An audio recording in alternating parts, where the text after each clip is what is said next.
ఉషోదయం ప్రేమించు కాపరి ఉషా కిరణాలు ఉదయకాలపు వాక్య ధ్యానంనకు మిమ్మల్ని ఆహ్వానిస్తున్నాం. ప్రార్థన. మమ్మల్ని మిక్కిలిగా ప్రేమిస్తున్న పరలోకపు తండ్రి, ఈ ఉదయకాల సమయానికై వందనములు స్తోత్రములు చెల్లించుకుంటున్నాం. దేవా, మమ్మల్ని ప్రేమించి మరి యొక్క దినమును నీ కృపచేత అనుగ్రహించినందుకు స్తోత్రములు చెల్లించుకుంటున్నాం. ఈ ఉదయకాలమున నాతోనూ మాతోనూ మాట్లాడమని వేడుకుంటున్నాం. కార్యక్రమము వీక్షిస్తున్న ప్రతి ఒక్కరిని మీ హస్తములకు అప్పగిస్తూ నీ దీవెనలతో నింపి నడిపించమని యేసు పరిశుద్ధ నామమున అడిగి వేడుకుంటున్నాను పరమ తండ్రి, ఆమేన్. ఈ ఉదయకాలపు వాక్య భాగము సంఖ్యాకాండము 6వ అధ్యాయము 22వ వచనము నుండి 26వ వచనం వరకు ఉన్న వాక్య భాగమును చదువుకుందాం. యెహోవా మోషేకు ఇలాగు సెలవిచ్చెను, నీవు అహరోనుతోనూ అతని కుమారులతోనూ ఇలాగనుము, మీరు ఇశ్రాయేలీయులను ఇలాగు దీవింపవలెను. యెహోవా నిన్ను ఆశీర్వదించి నిన్ను కాపాడునుగాక. యెహోవా నీకు తన సన్నిధిని ప్రకాశింపజేసి నిన్ను కరుణించునుగాక. యెహోవా నీ మీద తన సన్నిధిని కాంతి ఉదయింపచేసి నీకు సమాధానము కలుగజేయునుగాక.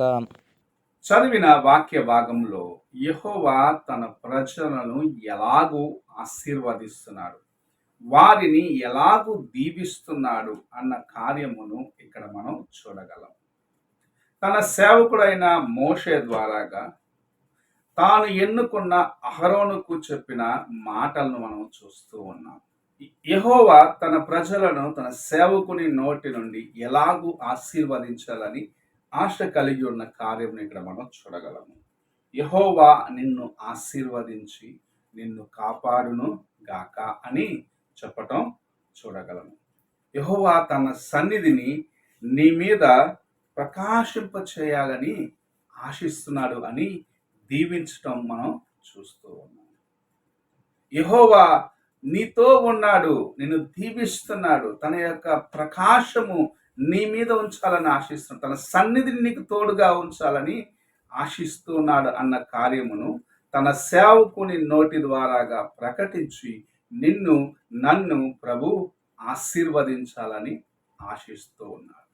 ఈ దినములలో అనేక మంది క్రైస్తవులు మర్చిపోయిన చాలా ప్రాముఖ్యమైన విషయం ఏమిటంటే, నీవు దేవుని యొక్క ప్రతినిధిగా ఉన్నావు. ఆయన తన రక్తమును కార్చి నిన్ను కొనుక్కున్నది ఎందుకంటే నీవు ఆయన యొక్క ఆశీర్వాదములను ఇతరులకు ఇవ్వాలని ప్రభు ఆశిస్తూ ఉన్నాడు. నీ నోటి నుంచి ప్రకటించే మాటలు ఇతరులకు ఆశీర్వాదకరముగా ఉండాలి. నీవు ఇతరులను ప్రేమగా దేవుని వద్దకు నడిపించాలి. ఇతరుల పట్ల ద్వేషము, అసూయ వంటి కార్యములు లేకుండా తన ప్రజలైన వారు ప్రతి ఒక్కరిని ఆశీర్వదించాలన్నది దేవుని యొక్క ఉద్దేశం అయి ఉంటుంది. అయితే మనము చేసే కార్యం ఏమిటి? కొంచెం కోపం వస్తే చాలు, కొంచెం ఎదుటవాడు నీకు చెప్పిన మాటలు నిన్ను గాయపరిస్తే చాలు, వెంటనే అతన్ని ఎంత భయంకరంగా దూషిస్తావు.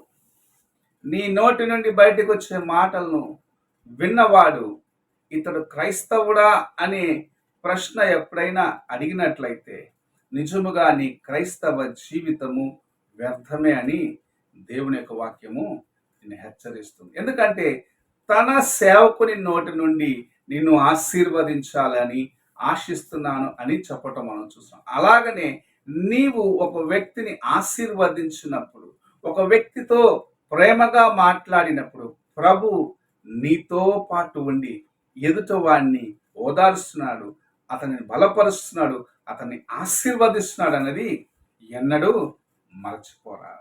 తన సన్నిధిని ఆ వ్యక్తిపైకి ప్రకాశింప చేసేదానికి, తన యొక్క కృపను అతని పైన కుమ్మరించేదానికి, అతనిని ఆశీర్వదించాలని ప్రభు ఆశిస్తుంటే నీవు అనేక సార్లు నీ హృదయంలో ఉన్న కోపమును బట్టి, ద్వేషమును బట్టి, ఇంకా ఏమేమో కారణాలు ఉండవచ్చు, కానీ వాటిని బట్టి ప్రభువు ప్రేమించిన వారిని గాయపరుస్తున్నావేమో. దేవుని యొక్క వాక్యము, దేవుని యొక్క ఆశీర్వాదములు వారికి చేరకుండగా నీవే ఆటంకముగా ఉన్నావేమో అని ప్రశ్నించుకునే సమయం ఇది. ప్రభు నీ నోటిలో నుండి బయలుదేరే మాటలను ఆశీర్వదిస్తానంటున్నాడు. నీవు ప్రకటించే మాటలు అలాగనే చేసేదానికి ఆయన ఆశ కలిగి ఉన్నాడు. అందుకే ఈ నాలుక అగ్ని వంటిది అని యాకోబు పత్రికలో మనం చూస్తూ ఉన్నాము. ఈ నోటి నుండే మనము ఇతరులను ప్రేమిస్తాము, ప్రేమగా మాట్లాడతాము. ఇదే నాలుకతో ఎదుటివాడిని మనము దూషిస్తాము, అపహసిస్తాము. అయితే ప్రభు నీ నోటి నుండి వచ్చే మాట ద్వారాగా అనేకులను ఆశీర్వదించాలని ఆశిస్తున్నానని ఉదయకాలమున నీకు తెలియపరుస్తున్న కార్యం నీవు జాగ్రత్తగా వినాలని ప్రభువు నీతో మాట. నీవెంత కోపముతో ఉన్నను సరే, నీవెంత ఆయాసము కలిగి ఉన్నప్పటికీ సరే, నీవు మరచిపోరాని విషయము.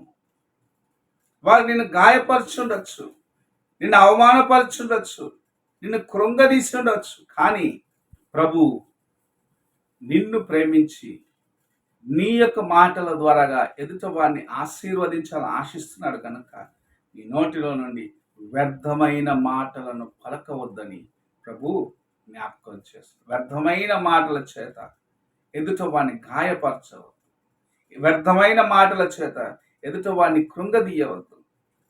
నీవు దేవుని యొక్క అమూల్యమైన రక్తము చేత, అనగా యేసు ప్రభు యొక్క అమూల్యమైన రక్తము చేత కొనబడిన వారిని ఆశీర్వదించాలన్నదే దేవుని యొక్క ఉద్దేశము. కానీ ఎటువంటి పరిస్థితుల్లో వారిని దూషించేదానికి, గాయపరిచేదానికి ప్రభు నిన్ను ఎన్నుకొనలేదు అన్న కార్యంను జ్ఞాపకం చేస్తుంది.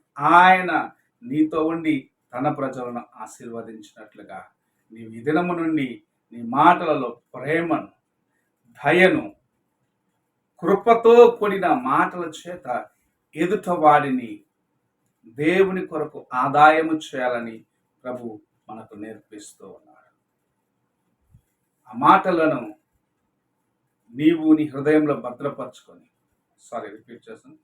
ఈ మాటలను నీవు నీ హృదయంలో భద్రపరచుకొని ఎదుట వాడిని ప్రేమించటానికి ఈ దినము నుండి నేర్చుకోవాలని ప్రభు ఆశిస్తూ నీతో మాట్లాడుచున్నాడు. నీవెలాగున్నావో, నీ మాటలు ఎలాగున్నాయి, ఎదుట వాడితో ఎలాగూ నీవు నడుచుకుంటున్నావు అని ఒక్కసారి నీవు ప్రశ్నించుకో. ప్రార్థన చేసుకున్నా. మమ్మల్ని మిక్కిలిగా ప్రేమిస్తున్న పరలోకపు తండ్రి, ఈ ప్రాతకాలమున మీరు మాకు ఇచ్చిన నీ వాక్యమును బట్టి వందనాలు చెల్లించుకుంటున్నాను. దేవా, మేము మా ఆశీర్వదించేదాన్ని బట్టి ఎదుట వాడిని నీవు ఆశీర్వదిస్తావని నీ యొక్క వాక్యము సెలవిస్తుంది. దేవా, కృపతో, ప్రేమతో ఎదుట వారిని గురించి మేము అక్కర కలిగిన వారిగా ఉన్నట్లుగా మాకు సహాయం చేయండి. నీ వాక్యానుసారంగా నడుచుకొని అనేకులకు మాదిరికరంగా ఉన్నట్లుగా, అనేకులకు నీ ప్రేమను చూపించేవారిగా, నీ కృపను చూపించేవారిగా ఉన్నట్లుగా మేము ఉన్నట్లుగా సహాయము చేయమని యేసు పరిశుద్ధ నామమున అడిగి వేడుకుంటున్నాను పరమ తండ్రి. ఆమేన్. తండ్రి అయిన దేవుని ప్రేమ, కుమారుడైన క్రీస్తు కృప, ఆదరణకర్త అయిన పరిశుద్ధాత్మ యొక్క సహవాసము ఇప్పుడు ఎల్లప్పుడూ తోడుగా ఉండి మనల్ని తన ప్రేమలో మనము ముందుకు వెళ్ళేదానికి సహాయము చేయునుగాక. ఆమేన్.